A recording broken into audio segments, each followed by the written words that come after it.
السلام عليكم ورحمة الله تعالى وبركاته.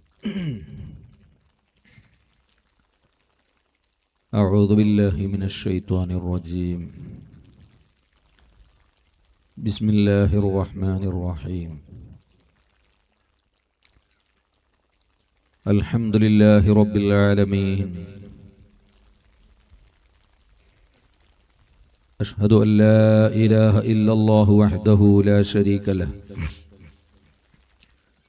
وأشهد أن سيدنا وحبيبنا محمدا صلى الله عليه وسلم عبده ورسوله أرسله بالهدى ودين الحق ليظهره على الدين كله ولو كره المشركون. اللهم صل وسلم وبارك على رسولك وحبيبك سيدنا محمد وعلى آل وأصحاب سيدنا ومولانا محمد. الصلاة والسلام عليك يا سيدنا يا رسول الله. الصلاة والسلام عليك يا سيدنا يا حبيب الله. الصلاة والسلام عليك يا سيدنا يا شفيع الله.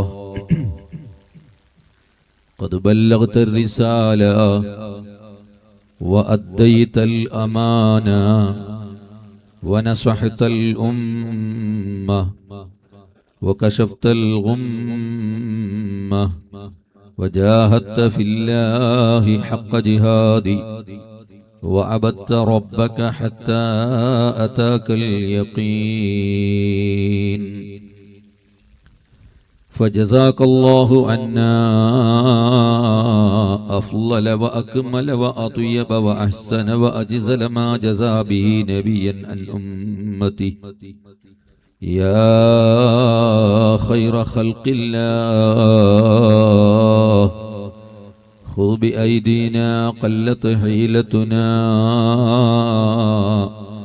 أدركنا يا رسول الله.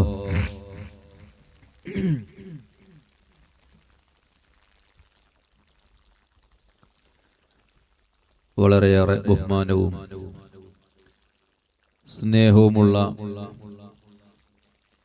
ബഹുമാനപ്പെട്ട മല്ലി സഖാഫി ഉസ്താദ് അവറുകൾ, വേദിയിലിരിക്കുന്ന മറ്റ് നേതാക്കൾ, ഉസ്താദുമാർ, സദസ്സിലിരിക്കുന്ന ഉസ്താദുമാർ, നാട്ടുകാർ, സഹോദര സഹോദരിമാരെ, അല്ലാഹു ജല്ല ജലാലുഹു ഈ മഹത്തായ പരിപാടി അവൻ പൊരുത്തപ്പെട്ട ഒരു സ്വാലിഹായ അമലായി നമ്മളിൽ നിന്ന് കബൂൽ ചെയ്യുമാറാവട്ടെ. ഇതിന്റെ എല്ലാ സവാബുകളും ബറക്കാത്തുകളും മരണപ്പെട്ടുപോയ പ്രിയപ്പെട്ട മുസ്തഫാന്റെ ഖബറിലേക്ക് അല്ലാഹു തആല എത്തിച്ചു കൊടുക്കുമാറാവട്ടെ. ഒരു സുദീർഘ നേരം പ്രസംഗിക്കാനുള്ള ഉദ്ദേശത്തിലല്ല ഞാൻ എണീച്ചു നിന്നത്. അസറിന്റെ ശേഷം ആരംഭിച്ച പരിപാടിയാണ് അല്ലേ? കുറെ നേരായി ഇരുന്ന് നിങ്ങൾ തളർന്നിട്ടുണ്ടാവും. അതുകൊണ്ട് കൂടുതൽ നേരം നീട്ടി ഞാൻ നിങ്ങൾ ഇടങ്ങേറാക്കാൻ ഉദ്ദേശിക്കുന്നില്ല. അല്ലാഹു തആല നമ്മളെല്ലാവരെയും അവൻ പൊരുത്തപ്പെട്ട ദീനിന്റെ ഖാദിമീങ്ങളെ കൂട്ടത്തിൽ അല്ലാഹു പെടുത്തി തരുമാറാവട്ടെ. മുസ്തഫാനെ സംബന്ധിച്ച് അനുസ്മരിക്കുന്ന ഒരു പരിപാടിയാണ്. മുസ്തഫ മരിക്കുമ്പോൾ ഞാൻ നാട്ടിലുണ്ടായിരുന്നില്ല, വിദേശത്തായിരുന്നു. ദാറുൽ മുസ്തഫയുടെ 10ാം വാർഷിക സമ്മേളനത്തിലേക്കൊക്കെ വന്ന് സജീവമായി പ്രവർത്തിച്ച മുസ്തഫ ഇന്ന് നമ്മളെ കൂടെ ഇല്ല. മുസ്തഫാനെ സംബന്ധിച്ച് ഇവിടെ മുമ്പ് പ്രസംഗിച്ച എല്ലാ ആളുകളും ധാരാളമായി പറഞ്ഞു.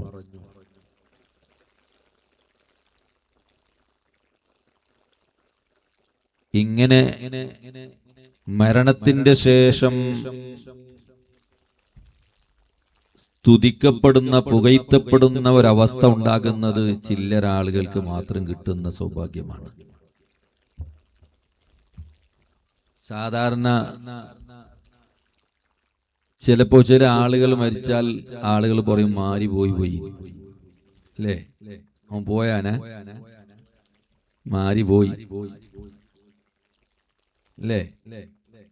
ആളുകളെ ഇടങ്ങേറാക്കിയിട്ട് ഉപദ്രവിച്ചിട്ട് ഫിത്നയും ഫസാദാക്കിയിട്ട് ജീവിച്ച് മരിച്ചുപോയാൽ ആളുകൾ പറയുന്ന വാക്കതാ, അവൻ പോയാനെ നല്ലായി പോയി, മുന്നേ പോണ്ടിയോ പോകുമ്പോ ലേറ്റായി പോയി. അങ്ങനെയാണ് പലപ്പോഴും ചില ആളുകളെ സംബന്ധിച്ച് ആളുകൾ പ്രതികരിക്കുന്നത്. ചില ആളുകളുടെ മരണം അങ്ങനെയല്ല, ആളുകളെ ബേജാറിലാക്കി അവൻ ഇപ്പോൾ മരിച്ചതായില്ല, അവന് ഇനിയും ഒരുപാട് കാലം വേണ്ടിയിരുന്നു നമ്മളെ കൂടെ എന്ന ആളുകൾ ആഗ്രഹിക്കുന്ന ചില ആളുകൾ. അങ്ങനെയുള്ള നല്ല ആളുകൾ അള്ളാഹു നമ്മളെ മരണത്തിന്റെ ശേഷവും ജനങ്ങൾ സ്തുതിക്കുന്ന ആളുകളെ കൂട്ടത്തിൽ അള്ളാഹു പെടുത്തി തെരുമാറാവട്ടെ. ഖലീലുല്ലാഹി ഇബ്രാഹിം നബി അലൈഹി സ്വലാത്തു വസ്സലാം ദുആയിരുന്നത് എങ്ങനെയാണ്? മരണത്തിന്റെ ശേഷവും ആളുകൾ എന്ത് ചെയ്യണം? സ്തുതിക്കണം, ആളുകൾ അനുസ്മരിക്കണം, ആളുകൾ അദ്ദേഹത്തെ നല്ലത് പറയണം.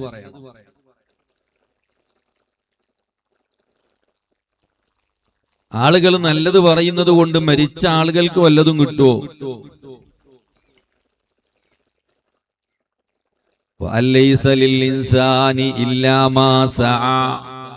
പരിശുദ്ധമായ ഖുർആനിൽ ഒരു ആയത്തുണ്ട്,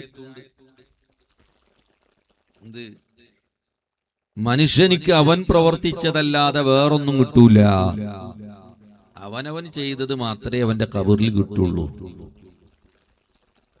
പിന്നൊരുത്തൻ എന്തെങ്കിലും ആക്കിയത് കൊണ്ട് അവന്റെ ഖബറിൽ അവന് കിട്ടൂല. ഇങ്ങനെ അർത്ഥം വരുന്ന ഒരു ആയത്ത് ഖുർആനിലുണ്ട്. അത് മുടിച്ചുകൊണ്ട് ചില ആളുകൾ മരിച്ചാ പിന്നെ എല്ലാം തീർന്നു, ഒരു നായ ചത്ത പോലെ, പിന്നെ മരിച്ച ആൾക്ക് ഖുർആൻ ഓതണ്ട, മരിച്ച ആൾക്ക് സദഖ ചെയ്യണ്ട, മരിച്ച ആളെ പേരിൽ തഹ്‌ലീൽ ചെല്ലണ്ട, അതൊന്നും വേണ്ട, ഒക്കെ തീർന്നു. കാരണം എന്ത്? മരിച്ച ആളെ പേരിൽ മറ്റുള്ള നമ്മളിവിടെ ലാ ഇലാഹ ഇല്ലല്ലാഹ് ചൊല്ലിയിട്ട് ഞങ്ങൾ ഖാത്തമുൽ ഖുർആൻ ഓതിയിട്ട് അവനെന്ത് കിട്ടാനാണ്? അവൻ ചെയ്തതല്ലേ അവന് കിട്ടുള്ളൂ. അവൻ ഖുർആൻ ഓതിയാൽ അവന് കിട്ടും, അവൻ തഹ്‌ലീൽ ചൊല്ലിയാൽ അവന് കിട്ടും, ഞാൻ തഹ്‌ലീൽ ചൊല്ലിയതിന്റെ കൂലി അവനെങ്ങനെ കിട്ടുക?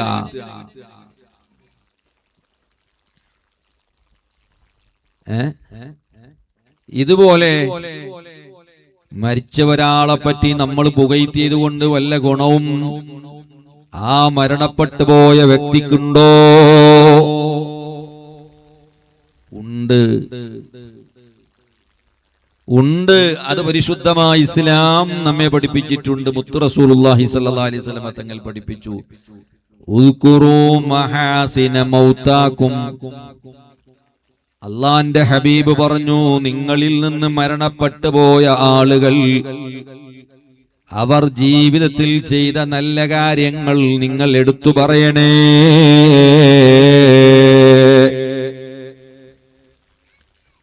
ഉദ്കുറൂ മഹാസിന മൗതാകും, മരിച്ചുപോയ ആളുകളുടെ നല്ല കാര്യങ്ങൾ അത് നിങ്ങൾ എടുത്തു പറയണം.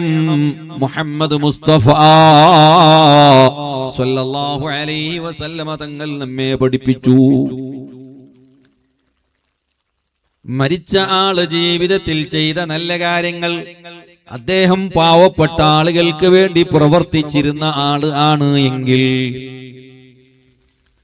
അദ്ദേഹം SSF-ലോ SYS-ലോ മുസ്ലിം ജമാഅത്തിലോ ചേർന്നുകൊണ്ട്, അതല്ലെങ്കിൽ അതുപോലെയുള്ള പരിശുദ്ധമായ അഹ്ലുസുന്നത്തി വൽ ജമാഅത്തിന് വേണ്ടി പ്രവർത്തിക്കുന്ന ഏത് സംഘടന വേണമെങ്കിലും ആകട്ടെ,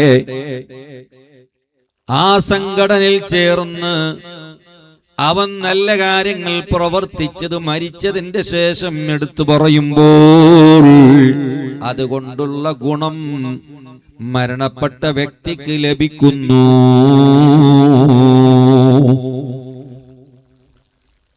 അതുകൊണ്ടല്ലേ നബി സല്ലല്ലാഹു അലൈഹി വസല്ലമ തങ്ങൾ പരിശുദ്ധമായ മസ്ജിദുൽ മദീന, ആ മസ്ജിദുൻ നബവിയിൽ ഇരിക്കുമ്പോൾ, സ്വഹാബത്തിന്റെ മുന്നിലിരിക്കുമ്പോ ഒരു മയ്യത്തിനെ ഇങ്ങനെ കൊണ്ടുപോകുന്നു.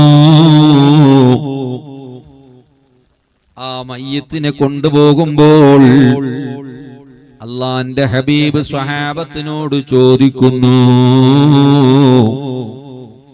ഈ മരിച്ച മയ്യത്തിനെ സംബന്ധിച്ച് നിങ്ങൾക്ക് എന്ത് അഭിപ്രായമാണുള്ളത്? ഈ ജനാസയെ സംബന്ധിച്ച് വല്ല അഭിപ്രായം നിങ്ങൾക്കുണ്ടോ? ആ വ്യക്തിയെ പറ്റി നിങ്ങളുടെ അഭിപ്രായം എന്താണ്? അള്ളാന്റെ ഹബീബ് സ്വഹാബത്തിനോട് ചോദിച്ചപ്പോൾ സ്വഹാബത്ത് അദ്ദേഹത്തെ സംബന്ധിച്ച് നല്ല പുകഴ്ത്തി പറഞ്ഞു. അദ്ദേഹം നല്ലൊരു മനുഷ്യനായിരുന്നു, നല്ലൊരു മുത്തഖിയായ സ്വാലിഹായ മനുഷ്യനായിരുന്നു, ആർക്കും ഇടങ്ങേറാക്കാത്ത, ഉപദ്രവിക്കാത്ത, ഒരാളെയും വിഷമിപ്പിക്കാത്ത, ഒരാളുടെയും കണ്ണിൽ കണ്ണുനീര് വരാൻ കാരണമാകാത്ത ഒരു നല്ല മനുഷ്യനാ, ഒരു നല്ല വ്യക്തിത്വത്തിന്റെ ഉടമയാണ് നബിയേ.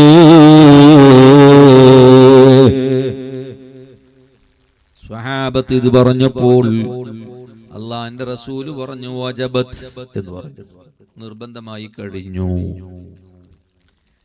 അദ്ദേഹത്തിന് ലഭിച്ചു കഴിഞ്ഞു എന്ന് പറഞ്ഞു. കുറച്ചു നേരം കഴിയുമ്പോൾ മറ്റൊരു ജനാസ വന്നു, വേറൊരു മയ്യിത്ത് വന്നു. ആ വന്നപ്പോൾ വീണ്ടും അല്ലാഹുവിന്റെ റസൂല് ചോദിച്ചു, ഈ മയ്യത്തിനെ സംബന്ധിച്ച് നിങ്ങൾ അഭിപ്രായം എന്താണ്? അപ്പോ സ്വഹാബത്ത് പറഞ്ഞു, നബിയേ, മോശപ്പെട്ടവനാണ്, ചീത്ത മനുഷ്യനാണ്, മോശപ്പെട്ട ആളാ. സുബ്ഹാനല്ലാഹ്. ഞാൻ പറഞ്ഞില്ലേ നേരത്തെ, ഒരിക്കൽ മരിച്ചു കിട്ടിയാൽ മതി എന്ന് ആഗ്രഹിക്കുന്ന വ്യക്തി, ഈ മാരി ഒന്ന് പോയി കിട്ടിയാൽ മതി എന്ന് കൊതിക്കപ്പെടുന്ന ആള്, ആ നിലക്കുള്ള ഒരു മോശപ്പെട്ട വ്യക്തിയാണ്. അപ്പോൾ അള്ളാന്റെ റസൂല് പറഞ്ഞു, വജബത്ത് എന്ന് പറഞ്ഞു, നിർബന്ധമായി കഴിഞ്ഞു. സ്വഹാബത്തിന് റസൂലുള്ളാന്റെ വാക്കിന്റെ പൊരുൾ മനസ്സിലായില്ല. അള്ളാന്റെ റസൂല് പറഞ്ഞത് എന്താണ്, എന്ത് ഉദ്ദേശിച്ചിട്ടാണെന്ന് വ്യക്തമായില്ല. സ്വഹാബത്ത് ചോദിക്കുന്നു, നബിയേ, ഇപ്പോൾ ഇവിടെ രണ്ട് മയ്യത്ത് പോയി, ഒന്നാമത്തെ മയ്യത്തിനെ സംബന്ധിച്ച് നല്ല അഭിപ്രായം രേഖപ്പെടുത്തിയപ്പോ വജബത്ത് എന്ന് തങ്ങൾ പറഞ്ഞു. രണ്ടാമതൊരു മയ്യത്ത് വന്നു, ആ മയ്യത്തിനെ പറ്റി മോശമായ അഭിപ്രായം പറഞ്ഞപ്പോൾ അപ്പോഴും വജബത്ത് എന്ന് പറഞ്ഞു. എന്താണ് നബിയെ നിർബന്ധമായത്? അല്ലാഹുവിന്റെ ഹബീബ് പറഞ്ഞു, ഒന്നാമത്തെ മയ്യത്ത് വന്നപ്പോൾ അദ്ദേഹത്തെ നിങ്ങൾ പുകഴ്ത്തിയല്ലോ, നല്ല അഭിപ്രായം രേഖപ്പെടുത്തി, അതുകൊണ്ട് തന്നെ വജബത്തിൽ ജന്ന, അദ്ദേഹത്തിന് സ്വർഗം നിർബന്ധമായി കഴിഞ്ഞു. അദ്ദേഹം നല്ല വ്യക്തികളാണെന്നതിന് നിങ്ങൾ സാക്ഷികളായല്ലോ, നിങ്ങളതിന് സാക്ഷ്യം രേഖപ്പെടുത്തിയല്ലോ, അതുകൊണ്ട് തന്നെ അദ്ദേഹത്തിന് സ്വർഗം നിർബന്ധമായി കഴിഞ്ഞു. രണ്ടാമത്തെ വ്യക്തിയെ സംബന്ധിച്ച് നിങ്ങൾ മോശമായ അഭിപ്രായമാണ് രേഖപ്പെടുത്തിയത്, അതുകൊണ്ട് തന്നെ വജബത്തിന്നാർ, അദ്ദേഹത്തിന് നരകം നിർബന്ധമായി കഴിഞ്ഞു. ഞാൻ പറഞ്ഞത് മരിച്ച വ്യക്തിയെ സംബന്ധിച്ച് നല്ല അഭിപ്രായമാ നാട്ടുകാരൊക്കെ പറയുന്നത്, എല്ലാവരും നല്ല അഭിപ്രായ പറയുന്നത് എങ്കിൽ അത് അദ്ദേഹത്തിന് രക്ഷപ്പെടാൻ അത് മതി. മുഅ്മിനീങ്ങളെ സാക്ഷ്യം അത് മാത്രം മതി. അപ്പോ ഒരു വ്യക്തി ജീവിതത്തിൽ ചെയ്ത കാര്യങ്ങൾ എടുത്തു പറയുമ്പോൾ മരിച്ചുപോയ ആളെ നല്ലത് പറയണം, ചീത്ത പറയരുത്. അഹ്ലുസുന്നത്തി വൽ ജമാഅത്തിൽപ്പെട്ട ഒരു സുന്നി ആര് മരിച്ചാലും നമ്മൾ ചീത്ത പറയരുത്. ചിലപ്പോ ജീവിതത്തിൽ തെറ്റ് സംഭവിക്കാത്ത ആളുണ്ടാവൂല നമ്മളെ കൂട്ടത്തിൽ.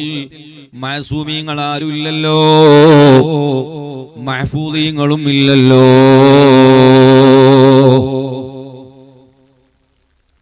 മഅസൂമീങ്ങൾ ആരും ഉണ്ടോ നമ്മളെ കൂട്ടത്തിൽ?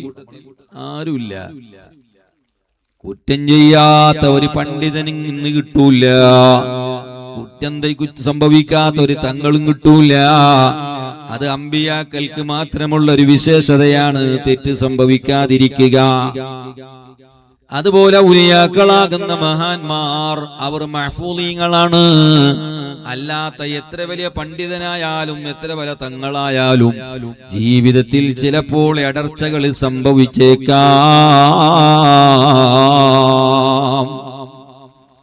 തെറ്റ് സംഭവിക്കാത്ത ആളാരാ? ഈ പള്ളിയിൽ, നമ്മളെ പള്ളിയിൽ ഇങ്ങനെ കളാട്ടാവും. എന്റെ പ്രസിഡന്റിനെ മാറ്റാൻ വേണ്ടി അയാൾ അങ്ങനെ ആക്കിനി ഇങ്ങനെ ആക്കിനി മറ്റേതാക്കിനി തങ്ങനെ അങ്ങനെ ആക്കി അല്ലേ? സുബ്ഹാനല്ലാഹ്. ഒരാളെ പ്രസിഡന്റ് ആക്കിട്ട് ഒരു കൊല്ലം ഇങ്ങനെ സബൂറാക്കിട്ടിരിക്കും, ഒന്നും ഉണ്ടാവില്ല. ഒരു കൊല്ലം കഴിയുമ്പോ തുടങ്ങും, ഓരോരുത്തരും തുടങ്ങും, അവിടുന്ന് ഓടുന്നു. നിങ്ങൾ ആലോചിച്ച് നോക്ക്, ഏത് പള്ളി ആണെങ്കിലും ഒരു തെറ്റും ഒരു ഇടർച്ച സംഭവിക്കാത്ത ഒരു മനുഷ്യനെ പ്രസിഡന്റ് ആക്കണം ഇന്ന് കിട്ടുമോ? മലക്കനെ കൊടുത്തിട്ട് പ്രസിഡന്റ് ആക്കണത്, ജിബ്രീലിനെ കൊടുത്തിട്ട് പള്ളിന്റെ പ്രസിഡന്റ്. തെറ്റ് സംഭവിക്കാത്ത ഈ പോരാടുന്ന പ്രസിഡന്റിനെ മാറ്റാൻ വേണ്ടി അതിനു വേണ്ടി പ്രവർത്തിക്കുന്ന ഇവനെ പ്രസിഡന്റ് ആക്കിയാൽ ഇവന് തെറ്റ് സംഭവിക്കൂലേ? ആർക്കാ സംഭവിക്കാത്തത്? ഒരു തെറ്റും ഒരു ഏറെക്കുറവ് വരാത്ത ഒരു മനുഷ്യന് പ്രസിഡന്റ് ആയിട്ട് കിട്ടണമെന്ന് നിങ്ങൾ ആഗ്രഹിച്ചാൽ ഈ ഭൂമിയിൽ സാധിക്കുമോ? അത്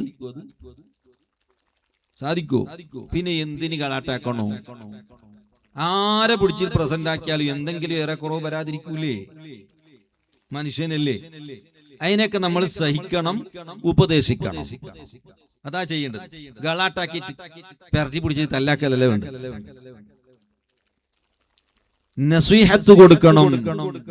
വല്ലസുർ ഇന്നൽ ഇൻസാന ലഫീ ഖുസ്ർ ഇല്ലല്ലദീന ആമനൂ വഅമിലുസ് സ്വാലിഹാതി വതവാസൗ ബിൽ ഹഖ് വതവാസൗ ബിസ് സബ്ർ.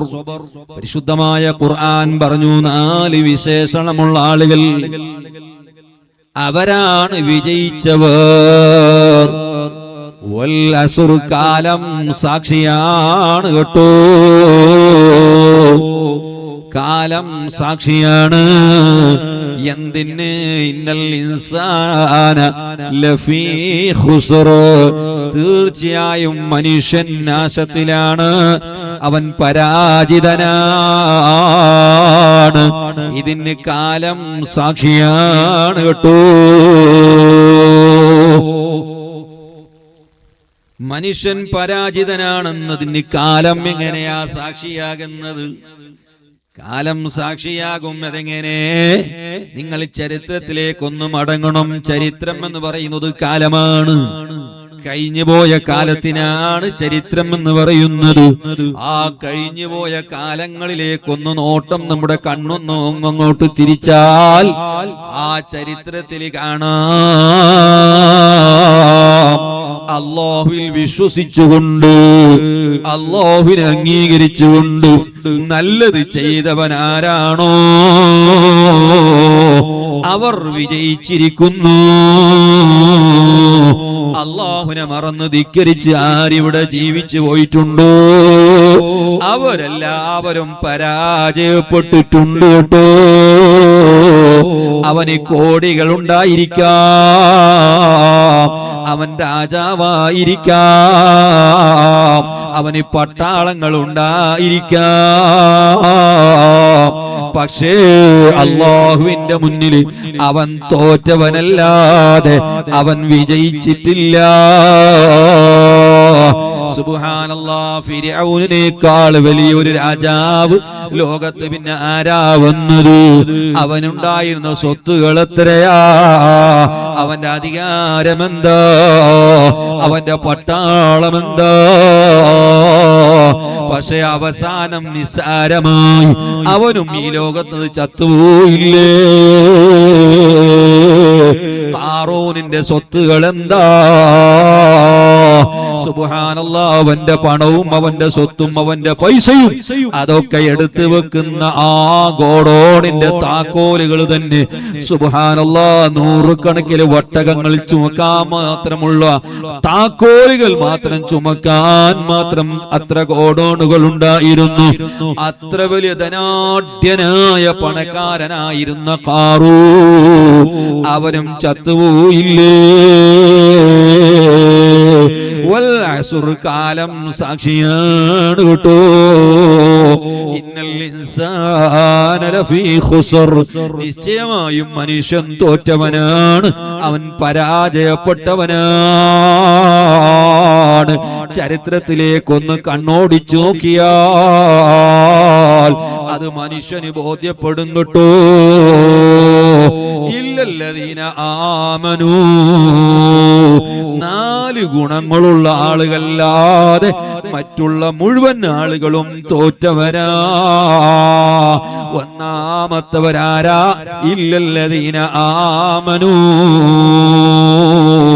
അതേ അചഞ്ചലമായ ശരിയായ ഈമാനുള്ള മുഅ്മിനീങ്ങളൊഴികെ. ശരിയായ ഈമാനുള്ള നല്ല അചഞ്ചലമായ ഈമാനുള്ള ആളുകൾ, സത്യവിശ്വാസികളായ ആളുകൾ, അവരല്ലാതെ മറ്റുള്ള സർവ്വ ആളുകളും അവർ തോറ്റവരാ.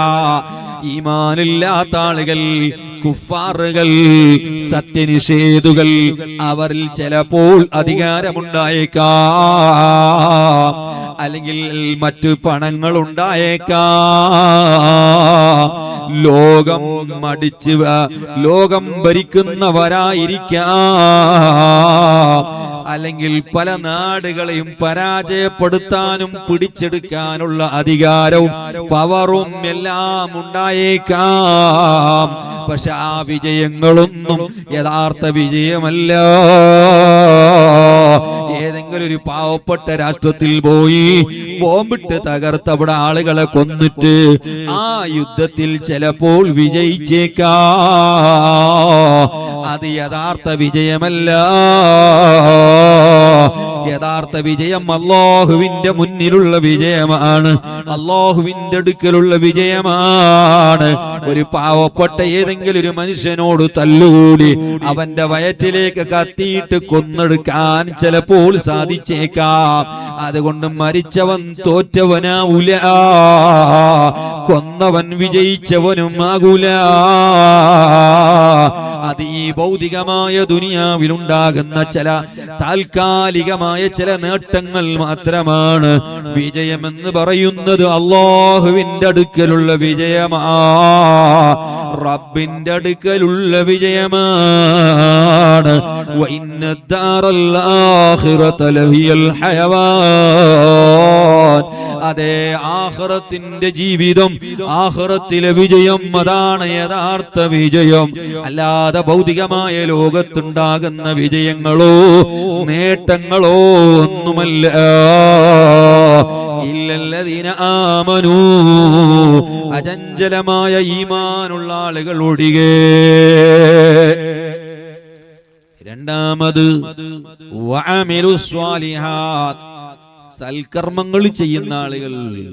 ഈമാൻ വേണം, ആ ഈമാനിനോട് യോജിച്ച് അമലും ചെയ്യണം. ഈമാൻ മാത്രം ഉണ്ടായിട്ട് എനിക്ക് അള്ളാഹുവിൽ വിശ്വാസമുണ്ട്, ഞാൻ നിസ്കരിക്കണമൊന്നുമില്ല, നോമ്പുടിക്കണമൊന്നുമില്ല, അങ്ങനെ പറയുന്നവർക്ക് രക്ഷപ്പെടാൻ കഴിയില്ല. സൽക്കർമ്മം ചെയ്യണം. ഇന്ന് ചില ആളുണ്ടല്ലോ അങ്ങനെ തരീക്കത്ത് എന്ന് പറഞ്ഞിട്ട് നിസ്കാരം വേണ്ട, നോമ്പും വേണ്ട, ഒന്നും വേണ്ട, അള്ളാഹുവിൽ വിശ്വാസം ഉണ്ടായെങ്കിൽ മതി.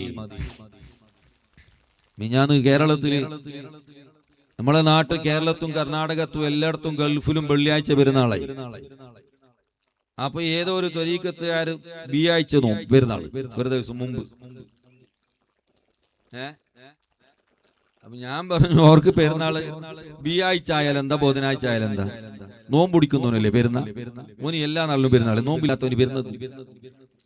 ഈ തരീക്കത്തുകാർക്ക് നോമ്പ് തന്നെ ഇല്ല, പിന്നെ പെരുന്നാൾ ചൊവ്വാഴ്ച ആക്കിയാലെന്ത്, ബുധനാഴ്ച ആക്കിയാലെന്ത്, വ്യാഴ്ച ആക്കിയാലെന്ത്. അവൻ എപ്പോ പെരുന്നാളാക്കിയത്? എല്ലാ ദിവസവും ഉച്ചക്ക് ചോറ് വയ്ക്കുന്നവനിക്ക് പിന്നെ പെരുന്നാൾ എന്ത്?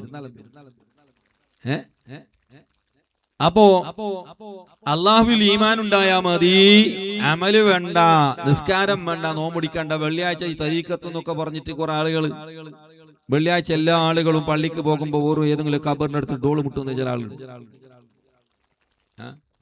ഞാൻ വെറുതെ കഥയും ഊഹിച്ചു പറയലല്ല, അങ്ങനെ ഉണ്ട് കുറെ. സുബ്ഹാനല്ലാഹ്, എത്ര ആളുകൾ ഈ ഭാഗത്ത് കുറെ ആളുകളുണ്ട്, ഈ പരിസരത്ത് ഇങ്ങനെ കുറെ ഈ തരീക്കത്തിന്റെ പിന്നാലെ പോകുന്ന കുറെ ആളുകളുണ്ട്. ഞാനിപ്പോ ഒന്നും ഒരു പേര് പറയുന്നില്ല അല്ലേ. എല്ലാത്തിനും ചുക്കാണി പിടിക്കുന്ന കുറെ തലകെട്ടിട്ട് ഉസ്താദുമാരാണ്. അതാണ് വലിയ ബേജാർ. എല്ലാ തരീക്കത്തിന്റെ ഏജന്റുമാരായിട്ട് കുറച്ച് മൈലാമാരുണ്ട്. അല്ലാഹ് കാക്കട്ടെ. ഈ നൂറ്റാണ്ടിൽ എത്ര പറഞ്ഞാലും ബോധ്യപ്പെടുന്നില്ല. നാളെ ഒരു നക്കാം ഒരു പിരാന്തം വന്നിട്ട് ഇവിടെ തുള്ളിയെങ്കിൽ അവന്റെ പിന്നാലെ ഒരു 10-50 ആളുണ്ടാവും. കിട്ടൂലേ? കിട്ടും, ഉറപ്പാ. നാളെ ഒരു ചങ്ങായി നക്കാമ നിന്നിട്ട് ഞാൻ ഔലിയാഞ്ഞില്ലെങ്കിൽ അവന്റെ പിന്നാലെ കൂടുന്ന 10-50 ആള് നാളെ റെഡി ഉണ്ടാവും. അതെ, നിങ്ങൾക്കൊന്നും തിരിഞ്ഞിട്ടില്ല, ഞങ്ങൾക്ക് തിരിഞ്ഞു, മുസ്താദുമാർക്കൊന്നും തിരിയുന്നില്ല. ഏത് പിരാന്തം മാനസിക രോഗി വന്നാലും ഔലിയാക്കുന്നു. ചില ആൾക്ക് അങ്ങനത്തെ വിശ്വാസം ഉണ്ട്. ആരെങ്കിലും ദർഗന്റെ അടുത്ത് ആരെങ്കിലും ഒരു മാനസിക രോഗിനെ കണ്ടെങ്കിൽ അവന്റെ കൈ പിടിച്ചിട്ട് പോയി നോത്തുന്നു, ഔലിയായിരിക്കും. നെല്ലി കിട്ടിയവന്റെ ഏതെങ്കിലും മാനസിക തലക്ക് സമയമില്ലാത്തവന്റെ പോയിട്ട് കൈമുത്തനെ ആര് പഠിപ്പിച്ചത്? ആര് പഠിപ്പിച്ച്? ഔലിയ ആയിട്ടുണ്ടാണെങ്കിൽ ആയിക്കോട്ടെ, അവനും അവന്റെ റബ്ബ് നോക്കും. നീ കിട്ടിയ പിരാന്തനെയും തലക്ക് സുഖമില്ലാത്ത മാനസിക കാങ്കനാടി ആസ്പത്രി തപ്പിച്ചിട്ട് വന്ന് പിരാന്തനെ പോയിട്ട് ഔലിയാക്കിയിട്ട് അപ്പൊ നീ മുത്തുമ്പോ പിന്നെ അടുത്ത് ഔലിയായിരിക്കും. അവന് പോയിട്ട് വല്ല അവന് കൊന്തയില്ല, ആര്യത്തെ കൊന്തയില്ല, ഓന് പിന്നെ ഓനും മുത്തുന്നേ, അവന്റെ കാളും അവന്റെ കൈയും പിടിച്ചു. അപ്പൊ വേറെ അടുത്ത് ദൂരത്ത് നോക്കി രണ്ടാൾ പോയിട്ട് കൈ മുടിച്ചാല് പിന്നെ അവനും മുത്തിയല്ലേ, ഞാനും മുത്തുന്നോയി. പിന്നെ അവൻ ഔലിയായിട്ടായി, അവൻ മഹാനായി. തലയും ഇല്ല, സുങ്കവും ഇല്ല, തമ്മീസും ഇല്ല. ചില ആളുകൾ കിട്ടിയതിന്റെ പിന്നാലെ പോകും, ഔലിയാക്കി ഇരിക്കട്ടെ. ഈമാന് വേണം, ആ ഈമാന് മാത്രം പോരാ.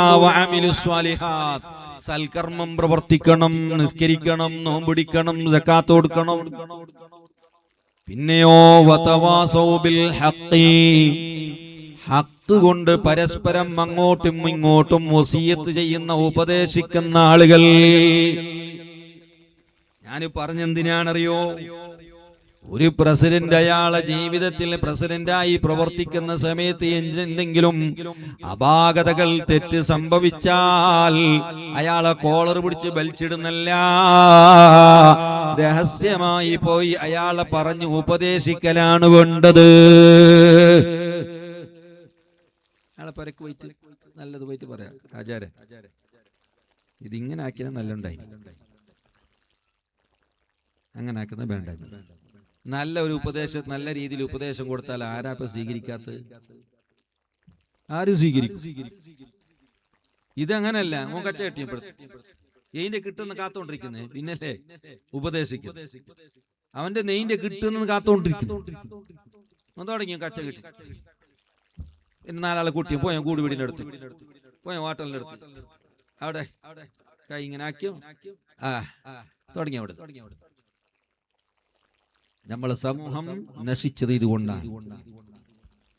എല്ലാ പള്ളിയിലും കളാട്ടെ, ഫിത്നയും ഫസാദുകളും. വതവാസൗ ബിൽ ഹഖ്, ഹഖ് കൊണ്ട് അങ്ങോട്ടും ഇങ്ങോട്ടും വസിയത്ത് ചെയ്യുക. അപ്പൊ തെറ്റ് സംഭവിക്കാത്ത ആളുകൾ ലോകത്ത് ആരുണ്ടാവില്ല. എല്ലാ പ്രസിഡന്റിൽ നിന്നും വരും, പള്ളിയിലെ ഖതീബിൽ നിന്നും വരും, മുക്രിക്കൽ നിന്നും വരും, മുദരിസിൽ നിന്നും വരും, സെക്രട്ടറിയിൽ നിന്നും വരും. പരയിൽ ഭാര്യ ഭർത്താവായി ജീവിക്കുമ്പോ ഭർത്താവിന്റെ ഭാഗത്ത് തെറ്റ് സംഭവിക്കൂലേ? ഭാര്യന്റെ ഭാഗത്ത് സംഭവിക്കുന്നില്ലേ? അതെല്ലാം പരസ്പരം പൊരുത്തപ്പെട്ട് അങ്ങോട്ടും ഇങ്ങോട്ടും ഉപദേശിച്ചിട്ട് പോകുമ്പോഴല്ലേ ഒരു സന്തോഷത്തിന്റെ ജീവിതം ഉണ്ടാകുന്നത്. ഒരു ഭർത്താവിന്റെ ജീവിതത്തിൽ ഒരിക്കലും തെറ്റ് സംഭവിക്കൂലേ? എല്ലാം ശരി എന്നെ വാക്കുന്നത് മാപ്പിളെ സംഭവിക്കും, തെറ്റ് വരും. ബാപ്പന്റെ ഭാഗത്തുനിന്നും വരും തെറ്റ്, മക്കളെ ഭാഗത്തുനിന്നും വരും തെറ്റ്. വരാത്തവൻ ആരുണ്ടാവൂല. അപ്പൊ ഞാൻ പറഞ്ഞു വരുന്നത്, നമ്മളൊക്കെ പള്ളിയിൽ ഉസ്താദുമാരെ ഒഴിവാക്കുന്ന കാലമായി. ഇപ്പൊ കഴിഞ്ഞു അല്ലേ? റമളാനാക്കുമ്പോ അത് അതിന്റെ പണി. ചിലയിടത്ത് ഒരു കാരണവുമില്ല. എന്താളിക്ക് ഒന്നുമില്ല, ആണ്ട് കുറെ ആയി ആണ്, ആണ്ട് കുറെ ആയി. കാരണം അത്രേ ഉള്ളൂ, ഒരു തെറ്റുമില്ല, ആണ്ട് കുറെ ആയി. ചിലയിടത്ത് നിയമം 2 കൊല്ലത്തിന്റെ വിസ മാത്രം. അവിടെ എന്റെ വിസ പുതുക്കുന്നില്ല. 2 കൊല്ലം പോണ. നിങ്ങൾ ആലോചിക്കുക, 2 കൊല്ലം ഒന്ന് ഫിക്സ് ആക്കിയാൽ ആ പള്ളിയിൽ വരുന്ന ഉസ്താദ് പണിയെടുക്കുമോ? എന്തെങ്കിലും ഇവിടെ പണിയെടുത്തെങ്കിലും ഇല്ലെങ്കിലും 2 കൊല്ലത്തിന്റെ വിസ തന്നെ ഉള്ളൂ എന്നല്ലേ അയാൾ ചിന്തിക്കുന്നത്? ഞാൻ എന്ത് അധ്വാനിച്ചാലെന്തേ, കടന്നിട്ട് ഉറങ്ങിയാലെന്തേ, നിസ്കരിച്ചിട്ട് ഏതായാലും 2 കൊല്ലം പോകുമ്പോ പോണു. ഞാനിവിടെ പണിയെടുത്താലും അധ്വാനിച്ചാലും കഷ്ടപ്പെട്ടാലും 2 കൊല്ലം എന്റെ വിസ തീർന്നു. തലങ്ങാണിട്ട് കൊല്ലി പോയിച്ചിട്ട് ഒറ്റ നിസ്കാരം കഴിഞ്ഞു. അപ്പൊ ഈ ഇസ്ലാമിന്റെ ശരീഅത്തിന്റെ നിയമം എന്താ? നിങ്ങൾ ആദ്യം മനസ്സിലാക്കി. ശരീഅത്തിന്റെ നിയമം എന്താ? പള്ളിയിൽ ജോലി ചെയ്യുന്ന ഉസ്താദുമാരെയും അത് മുദരിസാവട്ടെ ഖതീബാവട്ടെ കാരണമില്ലാതെ പിരിച്ചുവിട്ടാൽ ആ പിരിച്ചുവിടൽ ഇസ്ലാമികമായി നടപ്പിൽ വരൂലെന്നാ. നടപ്പിൽ വരൂല. അത് അള്ളാന്റെ അടുക്കൽ. അതിന് നാളെ ആഖിറത്തിൽ നിങ്ങളെ കാരണം പറയേണ്ടി വരും. ശറഈയായ കാരണം ഉണ്ടെങ്കിൽ മാത്രമേ പിരിച്ചുവിടാൻ പറ്റുള്ളൂ അള്ളാന്റെ അടുക്കൽ. എന്തെങ്കിലും ഏറെക്കുറവ് ഞാൻ പറഞ്ഞല്ലോ, ഖതീബ് എന്ന് പറഞ്ഞ ആളെ ഉപദേശിച്ച പോരെ. ഈ പിരിച്ചുവിടൽ മാത്രമേ പരിഹാരം ഒന്നിനുള്ളൂ, വേറെന്തെങ്കിലും പരിഹാരം. അപ്പൊ അതുകൊണ്ട് തെറ്റുകൾ വരും. ആ തെറ്റ് ഞാൻ പറഞ്ഞു വന്നത്, ഒരു അഹ്ലു സുന്നത്തി വൽ ജമാഅത്തിൽ പെട്ട ഒരാള് മരിച്ചാൽ അവന്റെ തെറ്റിങ്ങനെ പറഞ്ഞു പോകണ്ട. നീ ഇന്ന് ഒരു മനുഷ്യന്റെ തെറ്റിങ്ങനെ പറഞ്ഞു പോയാൽ നാളെ നീയും മരിക്കാനുണ്ട്. അപ്പൊ നിന്റെ തെറ്റ് ഇവിടെ ആളുകൾ എടുത്തു പറയും കേട്ടോ.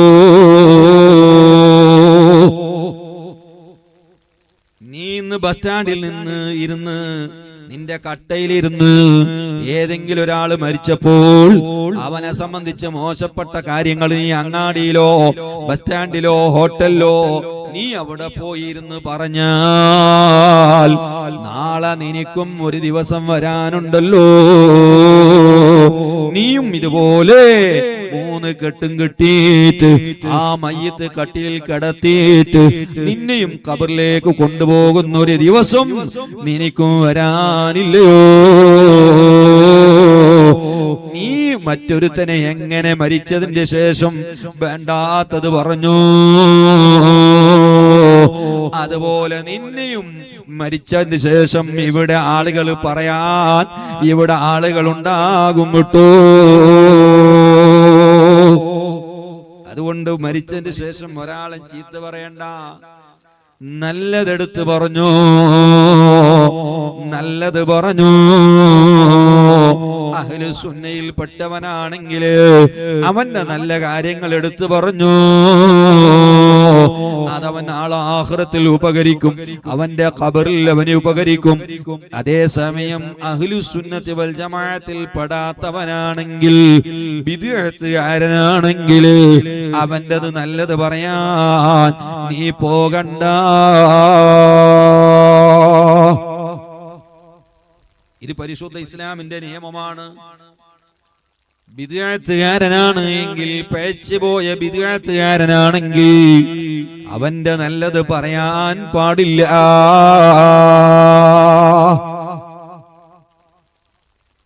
അതേസമയം അഹ്ലു സുന്നത്തി വൽ ജമാഅത്തിൽ പെട്ടവനാണോ എങ്കിൽ അവന്റെ ചീത്ത പറയാനും പാടില്ല. മയ്യത്ത് കുളിപ്പിക്കുന്ന ആളുകൾ. അതുകൊണ്ട് ആ മയ്യത്ത് കുളിപ്പിക്കുന്ന ആളുകൾ അടുത്ത കുടുംബക്കാരാകണം. എന്തിനു വേണ്ടി? ഈ മയ്യത്ത് കുളിപ്പിക്കുന്ന സമയത്ത് ഈ മയ്യത്തിൽ നിന്ന് എന്തെങ്കിലും വെറുക്കപ്പെടുന്ന വല്ലതും കണ്ടാൽ, മുഖം കറുത്തതോ അല്ലെങ്കിൽ എന്തെങ്കിലും മോശപ്പെട്ടത് കണ്ടാൽ അത് പറയാൻ പാടില്ല എന്നാണ് നിയമം. അത് വിശ്വസ്തരല്ലാത്ത ആളുകൾ കുളിക്കുന്ന കുളിപ്പിക്കുന്ന ഏർപ്പാട് നടത്തിയാലോ പോയിട്ട് പറയും, ആ മയ്യത്ത് കുളിപ്പിച്ചിട്ട് അവിടെ പോയിട്ട് ആകാശവാണി എല്ലാം പറയും, അത് അങ്ങനെ ഉണ്ടായിനി, ഞാൻ കുളിപ്പിച്ചിന്, അതുണ്ടായിനി, ഇതുണ്ടായിനി. അങ്ങനത്തെ കുരുത്തം കെട്ട ആളുകളെ മയ്യത്ത് കുളിപ്പിക്കാനും വിടാൻ പാടില്ല. മനസ്സിലായില്ലേ? നല്ല ആളുകൾ, വിശ്വസ്തരായ അടുത്ത കുടുംബത്തിൽപ്പെട്ട ആളുകളാണ് മയ്യത്തിനെ കുളിപ്പിക്കേണ്ടത്. മയ്യത്ത് നിസ്കരിക്കേണ്ടത്, മയ്യത്ത് നിസ്കരിക്കുന്ന ഇമാമത്ത് നിൽക്കേണ്ടത് കുടുംബക്കാരാണ്. അവർക്കാണ് അവകാശം. പക്ഷേ മയ്യത്ത് നിസ്കാരത്തിന്റെ ഷർത്തും ഫർളും അറിയണോ? ചില ആളുണ്ട് മയ്യത്ത് ആരെങ്കിലും മരിച്ചെങ്കിൽ, ഞാനല്ലേ നിൽക്കല്ലേ ഉസ്താദാ, ഞാൻ പോയിട്ട് നിന്നിട്ട് നോക്കുമ്പോ ആർ തക്ബീർ, നിസ്കാരത്തിലെ ആർ തക്ബീർ, ഒരു തക്ബീർ നോക്കില്ല. ഒന്നാമത്തെ ഫാത്തിഹ ഓതി, രണ്ടാമത്തെ അത്തഹിയ്യാത്തുൽ മുബാറകാത്തു സ്വലവാത്തു തയ്യിബാത്ത്, രണ്ടാമത്തെ തക്ബീർ അത്തഹിയ്യാത്തു, അസ്സലാമു അലൈക്കും, അസ്സലാമു അലൈക്കും. ഇങ്ങനെ അറിയാത്തവനല്ല. ഈ കുടുംബത്തിൽപ്പെട്ട ആൾ ഇമാമ് നിൽക്കണമെന്ന് പറഞ്ഞെടുത്ത് ഈ ഇമാമത്ത് നിൽക്കുന്ന ആള് ഇമാം നിൽക്കാനുള്ള അർഹത ഉള്ളവനായിരിക്കണം. അവൻ ഫാത്തിഹ നന്നായി ഓതാൻ അറിയുന്നവനാകണം, മറ്റ് പ്രാർത്ഥനകൾ അറിയുന്നവനാകണം. അല്ലാത്തവൻ പോയി ഇമാമത്ത് നിൽക്കാൻ പരിശുദ്ധ ഇസ്ലാം പഠിപ്പിച്ചിട്ടില്ല കേട്ടോ. ഇരിക്കട്ടെ, ഞാൻ സാന്ദർഭികമായി ഓർമ്മപ്പെടുത്തിയതാ. അപ്പോൾ മയ്യത്ത് കുളിപ്പിക്കുന്ന സമയത്ത് വല്ല വേണ്ടാത്തത് കണ്ടാൽ അത് പോയി പുറത്ത് പറയാൻ പാടില്ല. അതേസമയം അവരെ പറ്റി നല്ലതാണ് പറയേണ്ടത്. മൗതാക്കും, നിങ്ങളിൽ നിന്ന് മരിച്ചവരുടെ നല്ല കാര്യങ്ങൾ എടുത്തു പറഞ്ഞു. നമ്മളെ മുസ്തഫയെ സംബന്ധിച്ച് എന്തൊക്കെയാണ് പറയാനുള്ളത്? സുബ്ഹാനല്ലാഹ് അല്ലേ? അദ്ദേഹത്തെ സംബന്ധിച്ച് കൂടുതൽ ഞാൻ ഇടകലർന്ന്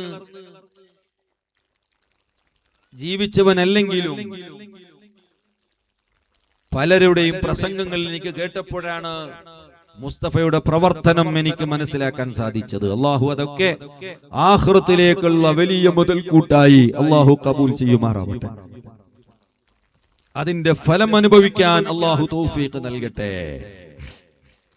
എന്റെ പ്രിയപ്പെട്ടവരെ, ഈ മുസ്തഫയുടെ മരണത്തിൽ നമുക്ക് വലിയ പാഠമല്ലേ ഉള്ളത്?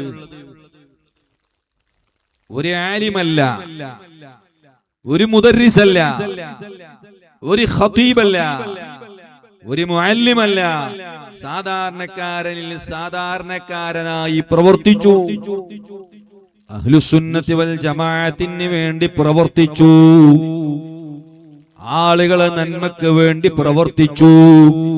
ആ ഒറ്റ കാരണം കൊണ്ടല്ലേ വൈകുന്നേരം മുതൽക്ക് ഇതുവരെ നിങ്ങൾ ഇവിടെ ഇരിക്കുന്നത്. ഉസ്താദുമാർ അദ്ദേഹത്തെ പറ്റി പുകഴ്ത്തി പറയുന്നത്. അതുകൊണ്ട് തന്നെ ഇത് നമുക്ക് വലിയ പാഠമാകണം. നമ്മൾ ജീവിക്കുമ്പോൾ മറ്റുള്ളവർക്ക് ഉപകാരം ചെയ്യുന്നവരായി ജീവിക്കണം. നമ്മളെ കൊണ്ട് മറ്റുള്ളവന്റെ മനസ്സിൽ സന്തോഷമാണ് ഉണ്ടാകേണ്ടത്. എന്നെ കൊണ്ട് ഒരാൾക്കും ഒരു ബേജാറുണ്ടാകാൻ പാടില്ല എന്ന തീരുമാനം നമ്മൾ ഓരോരുത്തരെടുക്കണം. എന്നെ കൊണ്ട് മറ്റൊരുത്തന്റെ കണ്ണിൽ നിന്ന് കണ്ണുനീര് വരുന്നൊരവസ്ഥ ഉണ്ടാകരുത്. എന്റെ കാരണം കൊണ്ട് ഒരാള് കരയുന്നൊരവസ്ഥ വരാൻ പാടില്ല. എന്റെ കാരണം കൊണ്ട് ഒരു മനുഷ്യന്റെ മനസ്സിന് നമ്പലമുണ്ടാകാൻ പാടില്ല.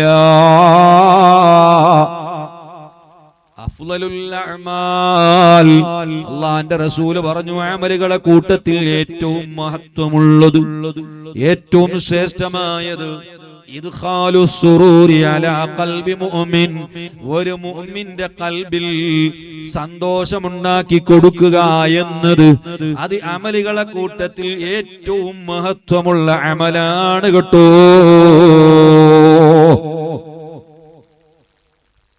ഒരു മനുഷ്യന് സന്തോഷം ഉണ്ടാക്കി കൊടുക്കുക, അയൽവാസികളെ സന്തോഷിപ്പിക്കുക, നാട്ടുകാരെ സന്തോഷിപ്പിക്കുക, ഉസ്താദുമാരെ സന്തോഷിപ്പിക്കുക, മുതഅല്ലിമീങ്ങളെ സന്തോഷിപ്പിക്കുക, പ്രായമുള്ളവരെ സന്തോഷിപ്പിക്കുക, കുട്ടികളെ സന്തോഷിപ്പിക്കുക, ഇങ്ങനെ മറ്റുള്ളവർക്ക് സന്തോഷമുണ്ടാക്കി കൊടുക്കുന്നതിനെയാണ് അള്ളാന്റെ റസൂല് അമലുകളെ കൂട്ടത്തിൽ ഏറ്റവും ഉന്നതമായ അമലാണെന്ന് പഠിപ്പിച്ചത്.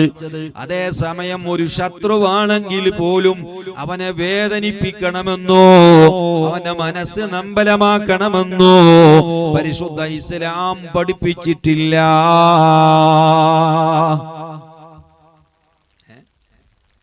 ഒരു ശത്രുവാണ്, ആ ശത്രുവിനെ പോലും നമ്പലമാക്കാൻ ഇസ്ലാം പഠിപ്പിച്ചോ? ഇല്ല. ബഹുമാനപ്പെട്ട ശൈഖ് റിഫായി റളിയല്ലാഹു അൻഹു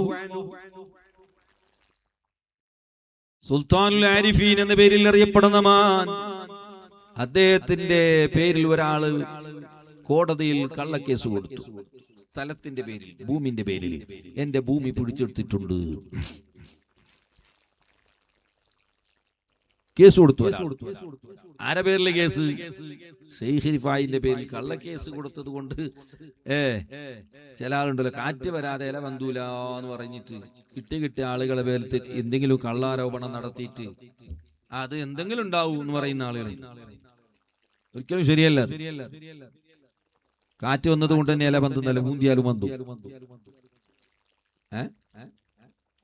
കൈ കൊണ്ട് കോൾ കൊടുത്തിട്ടെങ്കിലും ഊതു, കാറ്റ് തന്നെ വരണുണ്ട്. അപ്പൊ അതുകൊണ്ട് അത് തെറ്റാണ്. പച്ചക്കള്ള ആരോപണങ്ങൾ ഉണ്ടാക്കുന്നവരില്ലേ, വ്യക്തികളുടെ പേരിൽ കെട്ടുകഥകൾ ഉണ്ടാക്കി എഴുതുന്നവരുണ്ട്, നിർമ്മിത കഥകൾ എഴുതുന്നവരുണ്ട്. അള്ളാന്റെ റസൂലിനെ പറ്റി പറഞ്ഞിട്ടില്ലേ? ആയിഷ ബീവി റളിയല്ലാഹു അൻഹയെ പറ്റി പറഞ്ഞിട്ടില്ലേ? അങ്ങനെ കള്ളക്കഥകൾ ഉണ്ടാക്കുന്നവരുണ്ട്, കള്ള കേസുകൾ കൊടുക്കുന്നവരുണ്ട്, ഉസ്താദുമാരെ പേരിൽ കള്ള കേസുകൾ കൊടുക്കുന്നവരുണ്ട്. മദ്രസയിലെ ഉസ്താദ് ഇവന്റെ മകന് കടിച്ചതിന്റെ പേരിൽ ഉസ്താദിന്റെ പേരിൽ ഫോക്സോ കേസ് കൊടുക്കുന്ന എത്ര ആളുകളുണ്ട്. സുബ്ഹാനല്ലാഹ്, ഒരു തെറ്റും ചെയ്യാത്ത ഉസ്താദിന്റെ പേരിൽ കള്ള കേസ് കൊടുക്കുന്നു, ഫോക്സോ കേസാ. ഈ കുട്ടിനെ കൊണ്ട് പറയിപ്പിക്കുന്നു.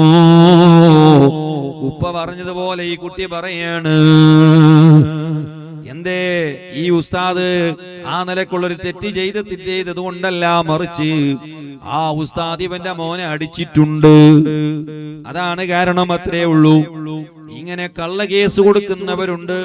റിഫായി ശൈഖ് റളിയല്ലാഹു അൻഹുവിന്റെ പേരിൽ ഒരാൾ കള്ള കേസ് കൊടുത്തു, എന്റെ ഭൂമി പിടിച്ചെടുത്തിട്ടുണ്ട് എന്ന്. ആണ് ജഡ്ജി വിളിച്ചു രണ്ടാളെയും. റിഫായി ശൈഖിനോട് ചോദിച്ചു, അയാളെ ഭൂമി, നിങ്ങൾ ഈ ഭൂമി അയാളുടേതാണെന്ന് അയാൾ വാദിക്കുന്നത് ശരിയാണോ? റിഫായി ശൈഖ് പറഞ്ഞു, അതെ അയാളതാണ്, ഞാൻ അയാൾക്ക് കൊടുത്തു. ആ ഭൂമി അയാൾക്ക് ഞാൻ കൊടുത്തു. അപ്പോ ജഡ്ജി ഇയാളോട് ചോദിച്ചു, എടാ ഹംക്കെ നീ എന്തിനാണ് കേസ് വന്നു? അയാള്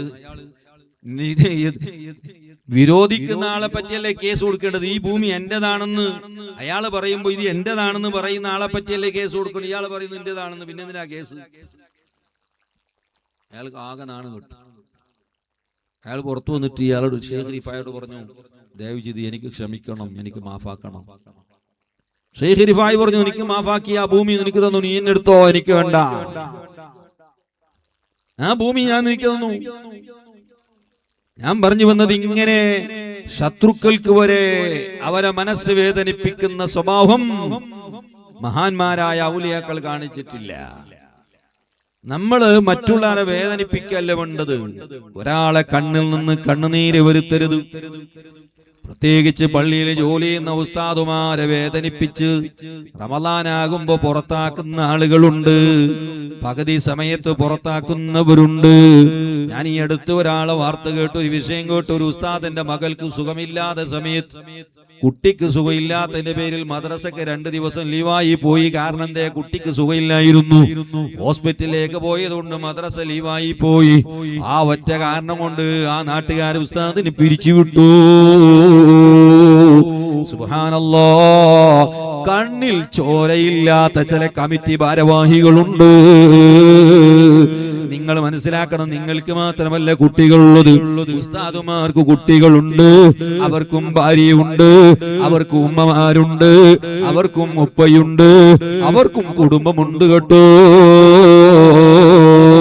നിങ്ങളെ കുട്ടിക്ക് പനി വരുമ്പോ നിങ്ങൾക്ക് നിങ്ങളെ പണി വിട്ടുകൊണ്ട് നിങ്ങളും ഹോസ്പിറ്റലിലേക്ക് പോകുന്നത് പോലെ ഉസ്താദിനും അയാളെ കുട്ടിനെ കൊണ്ടുപോയി ഹോസ്പിറ്റലിലേക്ക് കൊണ്ടുപോകേണ്ടതില്ലേ? അതിന് പോലും സമയം കൊടുക്കാത്ത നിങ്ങൾ മനുഷ്യരാണോ? അല്ല രാക്ഷസന്മാരാണോ? എന്ത് സ്വഭാവമാണ്! ഉസ്താദുമാര് ഒരു വക്തിന് ഇല്ലെങ്കിൽ സുബ്ഹാനല്ലാഹ് പ്രശ്നമാണ്. ഇവൻ 5 വക്ത് പള്ളിക്ക് പോയില്ലെങ്കിലും കുഴപ്പമില്ല, ഇവന് ജുമാക്ക് പോയില്ലെങ്കിലും കുഴപ്പമില്ല. പക്ഷെ ഉസ്താദ് ഒരു വക്തിന് ഇല്ലെങ്കിൽ പ്രശ്നമാക്കുന്ന എത്ര ആളുകളുണ്ട്. അള്ളാഹു നന്നാക്കി തരട്ടെ. ഞാൻ പറഞ്ഞു വന്നത്, ഒരാളെയും വേദനിപ്പിക്കരുത്, ഒരാളെയും വിഷമിപ്പിക്കരുത്. പ്രത്യേകിച്ച് ഉസ്താദുമാരെ വേദനിപ്പിച്ചുകൊണ്ട് ഉസ്താദ് പോകാൻ നീ കാരണക്കാരനാണോ? ഒരു കാര്യം നീ ഓർത്തോ, അതിന്റെ ശാപം നീയല്ലെങ്കിൽ നിന്റെ മക്കള്, അല്ലെങ്കിൽ മക്കളെ മക്കള് അത് അനുഭവിക്കാതെ പോകൂല. ഉസ്താദുമാരെ കണ്ണുനീര് വരുത്തിയിട്ട് അവരെ ചോറിന് കല്ലിടുന്ന നീ അത് അനുഭവിക്കാതെ പോകൂല. മാതാപിതാക്കളെ ശാപം നിങ്ങൾ ഏറ്റുവാങ്ങണ്ട, തങ്ങന്മാരെ ശാപം നിങ്ങൾ ഏറ്റുവാങ്ങണ്ട, ഉസ്താദുമാരെ ശാപം നിങ്ങൾ ഏറ്റുവാങ്ങണ്ട. അത് നിങ്ങൾക്ക് നാശമാണ് കേട്ടോ. നിങ്ങളല്ലെങ്കിൽ നിങ്ങളെ മക്കളോ മക്കളെ മക്കളോ അത് അനുഭവിക്കേണ്ടി വരും. അതുകൊണ്ട് പ്രിയപ്പെട്ടവരെ, ആരോഗ്യത്തിന്റെ പേരിൽ അല്ലെങ്കിൽ പണത്തിന്റെ പേരിൽ അധികാരത്തിന്റെ പേരിൽ തോന്നിയത് ചെയ്യാമെന്ന് വിചാരിച്ചുകൊണ്ട് ഇവിടെ അള്ളാനെ മതിമറന്ന് നീ ജീവിച്ചാൽ അതിന്റെ ഫലം നീ അനുഭവിക്കുക തന്നെ ചെയ്യും കേട്ടോ. അതുകൊണ്ട് ഒരാളെയും മനസ്സ് വേദനിപ്പിക്കാൻ നടക്കണ്ട. ഒരാളെ സന്തോഷിപ്പിക്കാൻ എനിക്ക് സാധിക്കുമോ? അതിനു വേണ്ടിയുള്ള പ്രവർത്തനങ്ങൾ ചെയ്യാൻ കഴിയുമോ? സാധുക്കളായ കുടുംബത്തിന് വേണ്ടി പോയി സഹായിക്കുക, രോഗികളെ സഹായിക്കുക, അതുപോലെ തന്നെ പാവപ്പെട്ട കുടുംബങ്ങളെ സഹായിക്കുക. ആ നിലക്കുള്ള പ്രവർത്തനങ്ങളില്ലേ മുസ്തഫ ജീവിതത്തിൽ ചെയ്തത്. അതുകൊണ്ടല്ലേ മുസ്തഫനെ ആളുകൾ ഓർക്കുന്നത്, അതുകൊണ്ടല്ലേ അവൻ ആളുകളെ ദുആ ലഭിച്ചുകൊണ്ടിരിക്കുന്നത്, അവന്റെ ഖബറിലേക്ക് ആ ദുആകൾ കിട്ടിക്കൊണ്ടിരിക്കുന്നത്. സുബ്ഹാനല്ലാഹ്. ആ നിലക്ക് ജീവിക്കുന്ന സമയം ഒരു 10 ആളുകളെ കൊണ്ട് നല്ലത് പറയിപ്പിക്കുന്ന, 10 ആളുകൾക്ക് ഉപകാരം കിട്ടുന്ന ജീവിതം നമുക്കുണ്ടാകണം. അല്ലാതെ ആളുകൾ ഇവനൊന്നും മരിച്ചു പോയാൽ മതി എന്ന് കൊതിക്കുന്ന നിലക്കുള്ള ജീവിതം നമുക്കാർക്കും വേണ്ട കേട്ടോ. അല്ലാഹു നമ്മളെ നന്നാക്കി തരട്ടെ, നമ്മുടെ സ്വഭാവം നന്നാക്കി തരട്ടെ, നമ്മുടെ പെരുമാറ്റങ്ങൾ അല്ലാഹു നന്നാക്കി തരട്ടെ. ഞാൻ എന്റെ പ്രസംഗം നിർത്തുകയാണ്. എന്റെ പ്രിയപ്പെട്ടവരെ, മരണം എപ്പോൾ സംഭവിക്കുമെന്ന് പറയാൻ കഴിയില്ല. നേരത്തെ ഇവിടെ സൂചിപ്പിച്ചില്ലേ, ഇന്നലെ നമ്മളിൽ നിന്ന് വിട പറഞ്ഞു പോയ ബഹുമാനപ്പെട്ട സിനാൻ ഫാദിലി ഉസ്താദ്, അല്ലാഹ് അദ്ദേഹത്തിന്റെ ഖബറിനെ വിശാലമാക്കി കൊടുക്കണേ അല്ലാഹ്, ഖബറിനെ ജന്നത്താക്കി കൊടുക്കണേ അല്ലാഹ്. നല്ല സ്വഭാവക്കാരനായ, നല്ല സൂക്ഷ്മതയുള്ള പണ്ഡിതനായിരുന്നു. കുടുംബത്തിൽ തന്നെ, അടുത്ത കുടുംബത്തിൽ തന്നെ പെട്ട അന്യ സ്ത്രീകളെ മുഖം പോലും നോക്കാത്ത ഒരു പണ്ഡിതനായിരുന്നു. സുബ്ഹാനല്ലാഹ്. അടുത്ത കുടുംബത്തിൽ തന്നെ അടുത്ത കുടുംബക്കാരിൽ ഉള്ള അന്യ സ്ത്രീകളായ ആളുകൾ അവരെ മുഖം പോലും നോക്കാതെ സൂക്ഷ്മതയോടെ ജീവിച്ച, എല്ലാ സമയത്തും റസൂലുള്ളാഹി തങ്ങളെ മേൽ സ്വലാത്ത് ചൊല്ലിക്കൊണ്ടിരുന്ന, സിയാറത്ത് ചെയ്തുകൊണ്ടിരുന്ന ഒരു നല്ല തഖ്വയുള്ള ഒരു ചെറുപ്പക്കാരനായിരുന്നു. സുബ്ഹാനല്ലാഹ്. മരിക്കുന്നതിന്റെ തലേ ദിവസം തൊട്ട് മുമ്പത്തെ ദിവസം ഭാര്യ പ്രസവിച്ച് 7ാമത്തെ ദിവസം കുട്ടിക്ക് ആ കുട്ടിന്റെ തലമുടി കളയുകയും പേരിടുകയും ചെയ്ത് അഹമ്മദ് ഷാദുലി എന്ന പേര്, നല്ലൊരു പേരും ആ കുട്ടിക്കിട്ട് താലോളം പാടി റസൂലുള്ളാഹിന്റെ മദ്ഹ് പാടി പിറ്റേ ദിവസം രാവിലെ വീട്ടിലെ ജമാഅത്തായി നിസ്കരിച്ച് താൻ ജോലി ചെയ്യുന്ന പള്ളിയിലേക്ക് മദ്രസക്ക് വേണ്ടി എത്താൻ വേണ്ടി പോകുമ്പോൾ അപകടത്തിൽ പെട്ട് മരണപ്പെട്ടു പോയി. അല്ലാഹ്, നമുക്ക് ഊഹിക്കാൻ കഴിയുന്നില്ല, നമുക്ക് സഹിക്കാൻ കഴിയുന്നില്ല. റബ്ബേ, ആ കുടുംബത്തിൽപ്പെട്ട ആളുകൾ, ആ സിനാൻ ഫാദിലിയുടെ ഉമ്മാക്കും ഭാര്യക്കും നീ ക്ഷമ നൽകണേ അല്ലാ. ആ കുടുംബത്തിന് നീ ക്ഷമ നൽകണേ അല്ലാ. അല്ലാ, അതിന് പകരം നീ അവർക്ക് ഖൈർ കൊടുക്കണേ അല്ലാ. ആ സിനാൻ ഫാദിലി ഉസ്താദിന്റെ ഖബർ നീ സന്തോഷത്തിലാക്കി സ്വർഗമാക്കി കൊടുക്കണേ അല്ലാ. റബ്ബേ, ആ കുട്ടിയെ അഹമ്മദ് ഷാദുലി, ആ കുട്ടിയെ നീ വലിയ പണ്ഡിതനാക്കണേ അല്ലാ. എന്റെ പ്രിയപ്പെട്ടവരെ, ആ ഭർത്താവ് അല്ലെങ്കിൽ ആ സിനാൻ ഫാദിലി താൻ മരിക്കുമെന്ന് വിചാരിച്ചതാണോ? തൊട്ട് ദിവസം മുമ്പ് വീട്ടിൽ സന്തോഷമായിരുന്നു, ആഘോഷമായിരുന്നു. പിറ്റേ ദിവസം മരണ വീടായി പോയി. സുബ്ഹാനല്ലാഹ്. മരണം എപ്പോൾ സംഭവിക്കുമെന്ന് നമുക്കറിയില്ല. ഈ 4 ദിവസത്തിന്റെ ജീവിതത്തിൽ ഏതോ ആളുകൾ ഉപദ്രവിച്ച് എടങ്ങേറാക്കി, സ്വത്തിന് വേണ്ടി ഉപദ്രവിച്ച്, ഒരു ഇഞ്ചി ഭൂമിക്ക് വേണ്ടി തല്ലുകൂടുന്ന എത്ര ആളുകളുണ്ട്, എത്ര ആളുകൾ പ്രശ്നമാക്കുന്നവരുണ്ട്. സുബ്ഹാനല്ലാഹ്. ഒരു 1/2 സെന്റ് ഭൂമിക്ക് വേണ്ടി കച്ചറ കൂടുന്നവരില്ലേ, തമ്മിലടിക്കുന്നവരില്ലേ, കുടുംബം തെറ്റുന്നവരില്ലേ. ഞാൻ വിട്ടുകൊടുക്കൂല, എന്റെ ഭൂമിനെ 1/2 സെന്റ് ഇളക്കിട്ട് 1 ഫീറ്റ് ഭൂമി ഞാൻ വിട്ടുകൊടുക്കൂല എന്ന നിലയ്ക്ക് കുടുംബം തെറ്റിയാലും പ്രശ്നമില്ല, മരിക്കുന്നത് വരെ സംസാരിച്ചില്ലെങ്കിലും കുഴപ്പമില്ല, പോക്കുവരവില്ലെങ്കിലും കുഴപ്പമില്ല, 1 ഫീറ്റ് ഭൂമി ഞാൻ വിട്ടുകൊടുക്കൂല എന്ന നിലക്ക് ആ ഭൂമിക്ക് വേണ്ടി കുടുംബം തെറ്റുന്ന എത്ര ആളുകളുണ്ട്. സുബ്ഹാനല്ലാഹ്. നാളെ മരിക്കുമ്പോൾ നിന്റെ കൂടെ ഭൂമി വരുമോ? നിന്നെ മറമാടാൻ ഏക്കറക്കണക്കിൽ ഭൂമി വേണോ? നിന്നെ മറമാടുന്നത് ആ ഭൂമിയിലാണോ? പള്ളിക്കാട്ടിലല്ലടോ നിന്നെ മറമാടുന്നത്. എന്തിനാ ഈ ഭൂമിക്ക് വേണ്ടി തല്ലുകൂടുന്നത്? എന്തിനു വേണ്ടിയിട്ടാണ് അധികാരത്തിന് തല്ലുകൂടുന്നത്? എന്തിനു വേണ്ടിയിട്ടാണ് ഇത്തരം ഭൗതികമായ നേട്ടങ്ങൾക്ക് വേണ്ടി പ്രശ്നമുണ്ടാക്കുന്നത്? സുബ്ഹാനല്ലാഹ്. പള്ളിയിൽ പോയാലും അധികാരത്തിന് കളാട്ട, സംഘടനയിൽ പോയാലും അധികാരത്തിന് കളാട്ട. സുബ്ഹാന ജല്ല ജലാലുഹു. SSFന്റെയും SYSന്റെയും KMJയുടെ പ്രവർത്തകന്മാരോട് ഞാൻ ഒരു കാര്യം ഓർമ്മപ്പെടുത്തട്ടെ. SSFും SYSും KMJയും ഒക്കെയുള്ളത് അത് ദീനിന്റെ ഖിദ്മത്തിന് വേണ്ടിയാണ് കേട്ടോ. അള്ളാന്റെ പൊരുത്തത്തിന് വേണ്ടി ദീനിന്റെ ഖിദ്മത്ത് നടത്താനുള്ള ഒരു പ്ലാറ്റ്ഫോം മാത്രമാണ്. ആ സംഘടനകളെ നിങ്ങൾ പ്രശ്നത്തിന്റെ കേന്ദ്രങ്ങളാക്കി മാറ്റരുത്. അധികാരത്തിന് വേണ്ടി പ്രശ്നങ്ങൾ ഉണ്ടാക്കി നിങ്ങൾ കച്ചറ കൂടുന്ന ഒരു മേഖലയായി നിങ്ങൾ മാറ്റരുത് കേട്ടോ. ചട്ടക്കള്ളതങ്ങൾ അല്ലാഹു തആല ആഫിയത്തോടെ ദീർഘായുസ്സ് കൊടുക്കട്ടെ. പ്രിയപ്പെട്ടവരെ, അപ്പൊ അതുകൊണ്ട് ഈ സംഘടനകളെല്ലാം അല്ലാഹുവിന്റെ ദീനിന്റെ ഖിദ്മത്തിന് വേണ്ടി പ്രവർത്തിക്കുന്ന ഒരു വേദി മാത്രമാണ്. ഇപ്പോൾ അങ്ങനെയല്ല. ഇപ്പോൾ ഒക്കെ ഖിദ്മത്തല്ല വേണ്ടത്. പിന്നെ അതിന് കുറെ റൂൾസുകൾ ഉണ്ടാക്കും, നിയമങ്ങൾ ഉണ്ടാക്കും. ആ നിയമങ്ങൾക്ക് വേണ്ടി തല്ലുകൂടും. അതങ്ങനല്ലേ ആ നിയമം, മറ്റേതല്ലേ ഈ നിയമം. റൂൾസ് അങ്ങനല്ലേ? എന്ത് റൂൾസ് ആണോ? എന്ത് റൂൾസ് അള്ളാന്റെ ദീനിന്റെ ഖിദ്മത്തിന്? അള്ളാന്റെ ദീനിന്റെ പ്രവർത്തിക്കാൻ റൂൾസ് വേണോ? ഈ റൂൾസിന്റെയും നിയമത്തിന്റെ പിന്നാലെ പോയി കൗൺസിലറിന്റെ നിയമം, മറ്റേ നിയമം, മറ്റേത്, അങ്ങനെ ഇങ്ങനെ ശതമാനം 15%, 10%, ഇങ്ങനെ റൂൾസിന്റെ പിന്നാലെ കൂടി പ്രശ്നങ്ങൾ ഉണ്ടാക്കി തല്ലുകൂടുന്നു. നാണക്കേടില്ലേ? എന്ത് ഖാദിമീങ്ങളാണ്, എന്ത് പ്രവർത്തകന്മാരാ!